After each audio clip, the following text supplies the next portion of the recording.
Ah, summertime. Don't you just love basil and tomatoes? I sure do. It's definitely a staple at this house because it's tomato season soon, and basil is one of the easiest and earliest things that you can start right in your kitchen. So this was some organic basil, and Cookie, the wonderful garden supervisor, is here. She's checking out this tomato I just planted.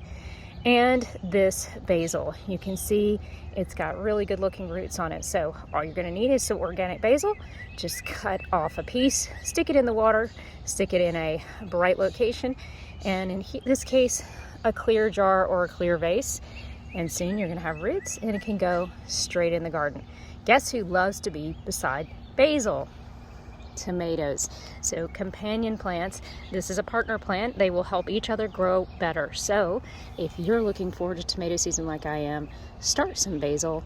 It's super easy. You can do it in a pot right on your porch. Garden thoughtfully. Take care.